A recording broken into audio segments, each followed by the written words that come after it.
All right. Wow. Wow. Wow. Wow. I did not expect what is happening right now for me inside, which is to be completely opened up and moved beyond anything that I expected. So, hello, welcome to everyone who is here in person. Hello, and welcome to everyone who is joining us online. And welcome to the first official gathering of the Center of Love. For those of you who don't know me, my name is Lasia Kahoot, and I show up in life as, among other things, a licensed spiritual practitioner, ministerial student, an integrative nutrition health coach, and a soul excavator. And I am so grateful and honored to be in community with everyone here today, whether it is in person or virtually.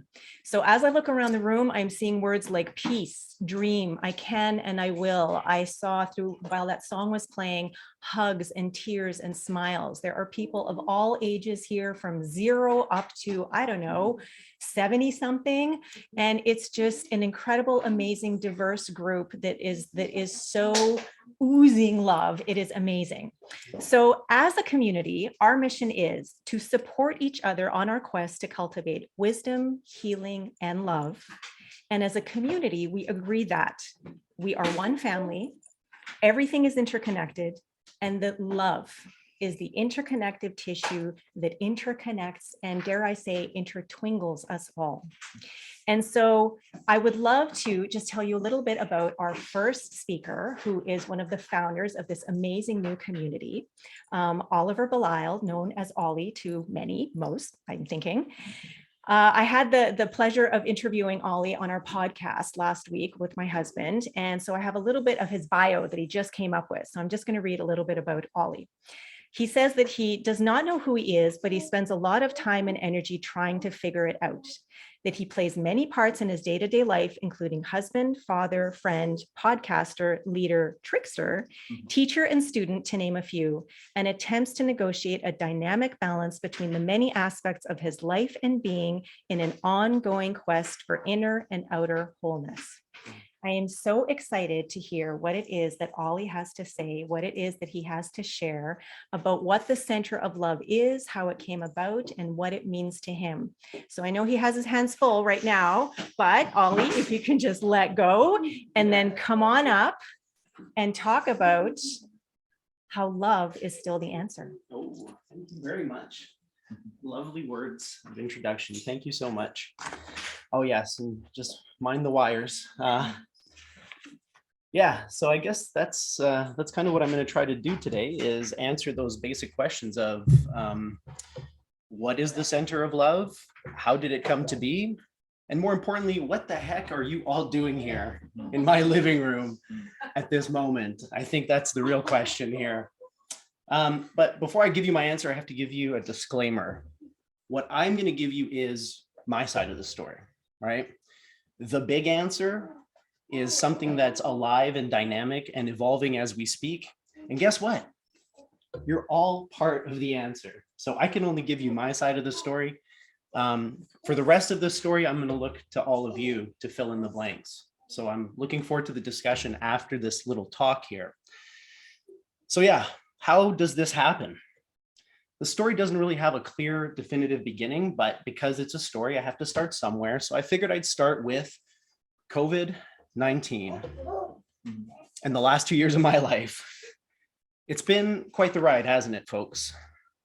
It's been a lot of challenges, a lot of surprises, a lot of changes, and a lot of revelations.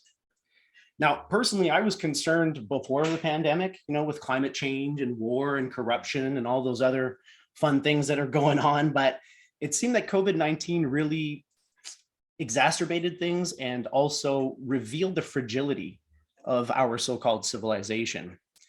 And so as I was going through this, and we're still going through it, obviously, but early on, I started to ponder about my role in all of this and what I can do to be a positive influence, during times of division and fear and anger. And so in order to figure out what I can do, I started to follow my friend Mark Danley's advice.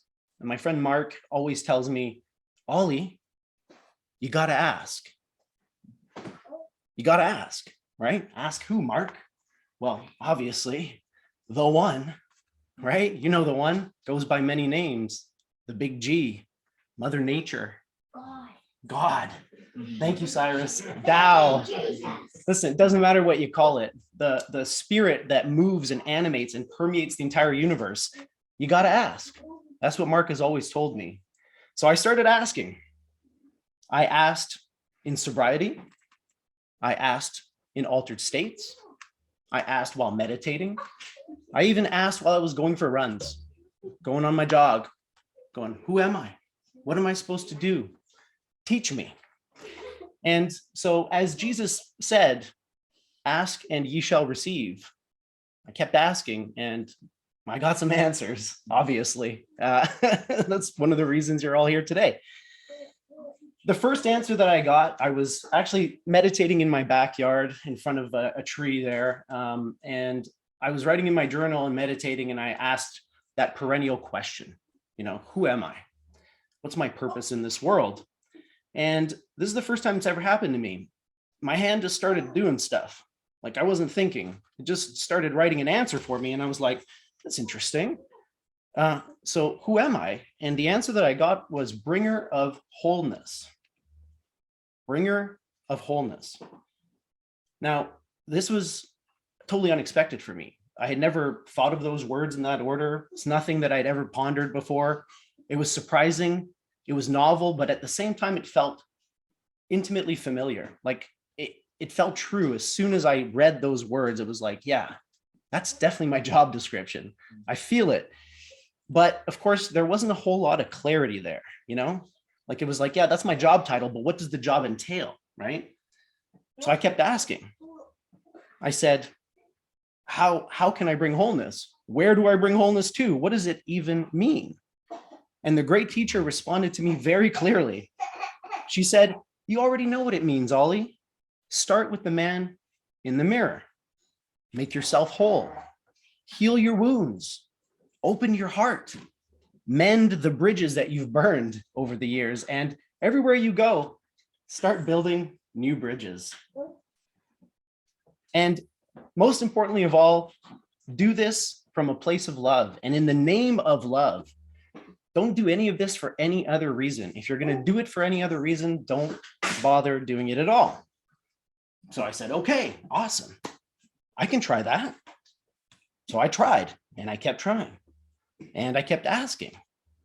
I kept saying, tell me more, great teacher. And one day the great teacher said, lead with love. Okay, how do I do that? And she said, make love the central motive behind your every thought and your every action. Keep love at the forefront of your mind. Wake up in love with life, with your family, with the world as it is. She said, sow the seeds of love everywhere you go. And I said, okay, I can try that. I'll try it. I'll do my best. And so I kept going. And sometimes, it clicks. I live in that place of pure love, and it feels like an eternity. It feels like nothing could ever go wrong.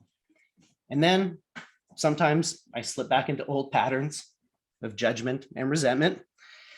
And then I go, oh, great teacher, what you're asking of me is impossible. How am I supposed to do this? Lead with love? Make love the motive behind your every thought and action? It's impossible. I can't do it. And the great teacher told me, she said, you're already doing it. Forget about perfection. Just stay on the path, put one foot in front of the other, and don't worry about how far you've gone. Just live in love. And when you fall out of love, guess what? Jump right back into it. That's all you got to do, Ollie. That's all you got to do. Don't worry about how far you've gone. Just keep going. So I kept following the instructions, and I'm still trying to follow them today, obviously, to the best of my abilities. And as I'm doing this, I keep asking, just show me the path. Just show me the path and I will go. Show me the way and I'll take the steps, great teacher. Just reveal the path to me. Come here. So one day, maybe she was having fun with me. Maybe she was having a good time. She said, oh, really? Show you the way. show you the path, and you're going to do the rest. Okay, build me a church. A what? Build you a church? How? What does that even mean? Why? Why a church? And she said, to establish a spiritual community and spread the good news, to sow the seeds of love and unity in these times of fear and division, to share my wisdom and reveal my way, the way of the heart, with those who are open, to help others and also to receive help, to teach others and also to learn from them. For all members of this community are both teachers and students. And guess what? Everyone is invited, vaccinated or unvaccinated, gay, straight, somewhere in between, male, female, whatever you are, whatever you think, you're all invited. And I said, dang, that sounds pretty good, great teacher, but how? How do I start this church? But before you even answer me that, what are we going to worship? I mean, a church is about worship, right? And she said, easy, light, love, and life. What else are you going to worship? I said, all right, okay, all right, fair enough, okay. So now how do I do this? How do I build a church? And she said, you're silly. You don't build the church. You find the others, and then the church will build itself. Okay. All right. So I did. I started finding the others. I started close to home with my lovely wife and my spiritual mother, Cressa, and they were supportive. But Cressa, see, she'd already been thinking about something very similar. She already had kind of this idea germinating. So as soon as I told her, she was like, yes, let's do it. She was. True story. And I got to tell you all right now, that enthusiasm scared the something out of me. Because before it was just an idea in my head, right? It was just like, oh yeah, we'll start a spiritual community. Yeah, sounds cool. But as soon as the words left my lips and she grabbed those and started running with them, it was like, oh crap, this thing is real now. It's a real thing. And so what I did was I started to procrastinate and make excuses and drag my feet. I started finding excuses as to why it wouldn't work. You know, like, I'm way too busy. I don't have enough time. You know, what are we going to do? Who am I to even be a part of something like this? I'm just a nobody. Like, so anyways, I did this for a while, and God bless Cressa. Every time I talked to her, she'd say, how's that spiritual community coming? What are we doing? What are we doing? And I was like, you know, so this went on for a while. I would say probably a couple months of me just kind of humming and hawing. And one day I was feeling quite depressed, feeling quite low. And when I feel low, one of the things I like to do is I like to go in my journal and I like to do some gratitude meditations, right? I like to thank the great teacher for all the blessings in my life. And that usually makes me feel really good. So I went in there and I started, you know, waxing poetic. Oh, great teacher. So many good things in my life, my family, my friends, all the blessings. Thank you, thank you, thank you. And then at the end, I said what I normally say, which is, I'm your servant, right? Simply say what you will have done and I will do it. No questions asked. And then I go to put away my journal, but it was like, nope, flip to another page. And sure enough, the hand starts going. And the message I got was pretty interesting. She said, what about the church, Ollie?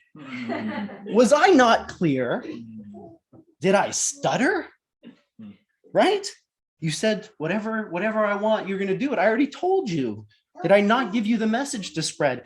Did I not inspire Cressa with a name for your community, which she had just come up with? So this is the message I got. My instructions have not changed. Proceed with the work I have assigned you.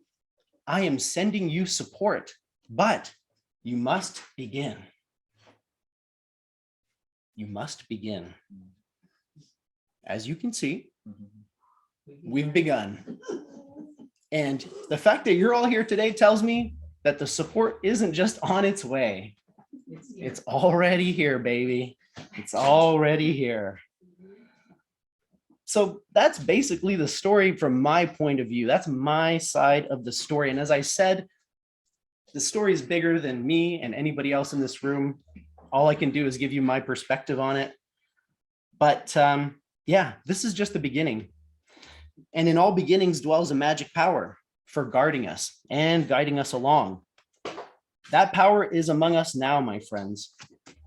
Can you feel it? Yes. It's a baby and the love and the joy.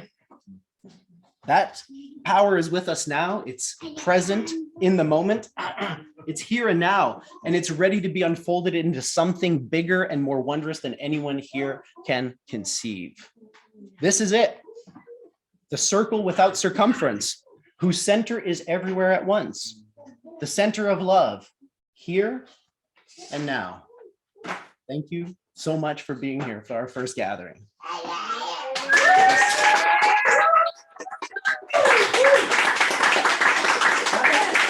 Okay, thank you.